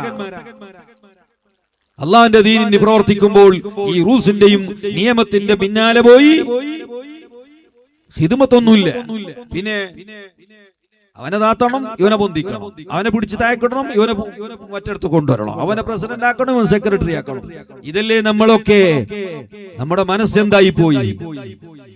എന്തിനാണ്, ആർക്കാണ് പ്രവർത്തിക്കുന്നത്? സുബ്ഹാനല്ലാഹ്. അതുകൊണ്ട് പള്ളിയുടെ ഖിദ്മത്താണെങ്കിലും സംഘടനയുടെ ഖിദ്മത്താണെങ്കിലും അധികാരമായി നിങ്ങൾ മനസ്സിലാക്കരുത്. അള്ളാഹുവിന്റെ ദീനിന് വേണ്ടി പ്രവർത്തിക്കാൻ കഴിയുമോ? ആത്മാർത്ഥതയോടുകൂടി അള്ളാന്റെ പൊരുത്തത്തിന് വേണ്ടി പ്രവർത്തിക്കുന്നവർക്ക് എന്ത് റൂൾസ്, എന്ത് നിയമം! ആ നിലക്ക് നല്ല മുഖ്ലിസീങ്ങളായ ആത്മാർത്ഥതയുള്ള പ്രവർത്തകന്മാരായി മാറണം. ആ നിലക്ക് മുസ്തഫ പ്രവർത്തിച്ചതുകൊണ്ട് ഇത്തരം ആളുകൾ അദ്ദേഹത്തിന് വേണ്ടി സാക്ഷ്യമൊഴിക്കാൻ വേണ്ടി ഇവിടെ ഒരുമിച്ച് കൂടിയത്, സാദാത്യങ്ങളൊക്കെ ഒരുമിച്ച് കൂടിയത്, ഉസ്താദുമാർ, മുതഅലിമീങ്ങൾ ഇവിടെ ഒരുമിച്ച് കൂടിയത്, പ്രായമുള്ളവർ, ഉമ്മമാർ, സഹോദരിമാർ, കുട്ടികളെല്ലാം ഒരുമിച്ച് കൂടിയത്. അല്ലാഹ് ആ മുസ്തഫാന്റെ ഖബറിനെ വിശാലമാക്കി കൊടുക്കണേ അല്ലാഹ്. ഖബറിനെ സ്വർഗമാക്കി കൊടുക്കണേ അല്ലാഹ്. നല്ല ആത്മാർത്ഥതയോടുകൂടി പ്രവർത്തിക്കുക, ദീനിന് വേണ്ടി പ്രവർത്തിക്കുക. അള്ളാഹു അതിന് തൗഫീഖ് നൽകുമാറാവട്ടെ. നാളെ മരിച്ചാൽ നമുക്ക് ഇതുപോലെ ആളുകൾ ഒരുമിച്ച് കൂടി തഹ്ലീൽ ചൊല്ലാനും ഖുർആൻ ഓതാനും ആളുകൾ ഉണ്ടാകും, അല്ലേ? നാട്ടിൽ ഫിത്നയും ഫസാദും ഉണ്ടാക്കി ഗലാട്ടുണ്ടാക്കി ജീവിച്ചവനാണെങ്കിൽ ഞാൻ നേരത്തെ പറഞ്ഞതുപോലെ ആ മാരി പോയി എന്ന നിലയ്ക്ക് ആളുകൾ സന്തോഷിക്കുന്ന ഒരവസ്ഥ ഉണ്ടാകും. അള്ളാഹു കാക്കട്ടെ. നല്ല പ്രവർത്തകന്മാരൊക്കെ ഉള്ള സ്ഥലമാണ് ഈ ബോളന്തൂറും, അതുപോലെ തന്നെ KP ബൈൽ, അതുപോലെ തന്നെ ഈ വാരബെട്ടും ഒക്കെ അഹ്ലുസുന്നയുടെ ഒരു കേന്ദ്രമാണ്. അള്ളാഹു ഇസ്സത്ത് ഏറ്റി തരുമാറാവട്ടെ. അവന്റെ റഹ്മത്ത് അള്ളാഹു തആല ചൊരിച്ചു തരുമാറാവട്ടെ. നല്ല ദീനിനെ സ്നേഹിക്കുന്ന, സുന്നത്ത് ജമാഅത്തിനെ സ്നേഹിക്കുന്ന, പരമ്പരാഗതമായി വന്ന ആദർശത്തിൽ അടിയുറച്ച് ജീവിക്കുന്ന ആളുകളാണ്, നല്ല മുഅ്മിനീങ്ങളും മുഅ്മിനാത്തുകളാണ് ഈ പരിസരത്തൊക്കെ ഉള്ളത്. അള്ളാഹു ബറക്കത്തേറ്റി തരുമാറാവട്ടെ. നേരത്തെ സൂചിപ്പിച്ചതുപോലെ നമ്മുടെ കരീം കദക്കാർ നമ്മുടെ ദാറുൽ മുസ്തഫന്റെ സമ്മേളനം നടക്കുമ്പോ ഞാൻ പറയാതെ തന്നെ അങ്ങോട്ട് 2 രക്തദാന ശിബിരം നടത്തി. സുബ്ഹാനല്ലാഹ്, ഞാൻ ആവശ്യപ്പെട്ടിട്ടൊന്നുമല്ല. ദാറുൽ മുസ്തഫയോടുള്ള സ്നേഹം കൊണ്ട് അദ്ദേഹത്തിന്റെ നേതൃത്വത്തിൽ 2 പരിപാടികൾ നടത്തി. അള്ളാഹുവേ, നീ അർഹമായ പ്രതിഫലം കൊടുക്കണേ അല്ലാഹ്. അതിൽ വന്ന് ചോര കൊടുത്ത ആളുകളൊക്കെ ഇവിടെ ഉണ്ടാകും. അള്ളാഹുവേ, അവർക്കൊക്കെ നീ ഖൈർ നൽകണേ അല്ലാഹ്, സന്തോഷത്തിലാക്കി കൊടുക്കണേ അല്ലാഹ്. അതുപോലെ നല്ലവരായ ഒരുപാട് പ്രവർത്തകന്മാരുണ്ട്. അള്ളാഹു എല്ലാവർക്കും അർഹമായ പ്രതിഫലം കൊടുക്കുമാറാവട്ടെ. എല്ലാവർക്കും അള്ളാഹു ആഫിയത്തുള്ള ദീർഘായുസ് നൽകുമാറാവട്ടെ. ഞാൻ നിർത്തുന്നു. ബഹുമാനപ്പെട്ട സയ്യിദ് ചറ്റക്കള തങ്ങളെ ദുആക്ക് ഇവിടെ നമുക്ക് നേതൃത്വം നൽകും. അല്ലാഹുവേ, തങ്ങളവർക്കും നീ ആഫിയത്തുള്ള ദീർഘായുസ് നൽകണേ റഹ്മാനെ, ഹിമ്മത്ത് കൊടുക്കണേ റഹ്മാനെ, ആരോഗ്യം നൽകണേ അല്ലാഹ്. നമുക്കൊക്കെയും പടച്ചവനെ നിന്റെ പൊരുത്തത്തിലായി ജീവിച്ച് നിന്റെ ദീനിന് വേണ്ടി അഹ്ലുസുന്നക്ക് വേണ്ടി ഇഖ്ലാസോടുകൂടി പ്രവർത്തിക്കാനുള്ള ആഫിയത്തും ദീർഘായുസും ഇൽമും ഹിക്മത്തും ഹിമ്മത്തും നീ ഏറ്റിത്തരണേ റഹ്മാനെ. പടച്ചവനെ, എല്ലാവിധ ശർറുകളിൽ നിന്ന് നീ ഞങ്ങളെ കാക്കണേ അല്ലാഹ്. എല്ലാവിധ കുതന്ത്രങ്ങളിൽ നിന്ന് നീ ഞങ്ങളെ കാക്കണേ റഹ്മാനെ. പടച്ചവനെ, ഞങ്ങളെ കൊടുക്കാൻ നോക്കുന്നവരുണ്ട്, ചതിക്കാൻ നോക്കുന്നവരുണ്ട്, എവിടെങ്കിലും മൂലയിൽ പോയി ഇരുത്തണമെന്ന് ആഗ്രഹിക്കുന്നവരുണ്ട്. അല്ലാഹ്, ഒരു ചതിയിലും പെടാത്ത നിലക്ക്, ഒരു കുടുക്കിലും കുടുങ്ങാത്ത നിലക്ക് നീ ഞങ്ങളെ കാക്കണേ റഹ്മാനെ. രക്ഷപ്പെടുത്തണേ അല്ലാഹ്. ക്യാൻസർ പോലെയുള്ള, ട്യൂമർ പോലെയുള്ള, അതുപോലെയുള്ള മാരകമായ രോഗങ്ങളിൽ നിന്ന് നീ ഞങ്ങളെ സലാമത്തിലാക്കണേ റഹ്മാനെ. നീ ഞങ്ങളെ കാക്കണേ അല്ലാഹ്.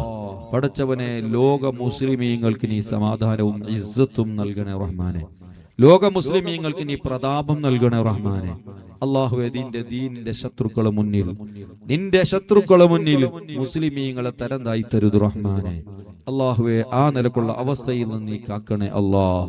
മുസ്ലിമീങ്ങൾ ദില്ലത്തിലായി പോകുന്ന ഒരു അവസ്ഥയിൽ നിന്ന് നീ കാക്കണേ അല്ലാ.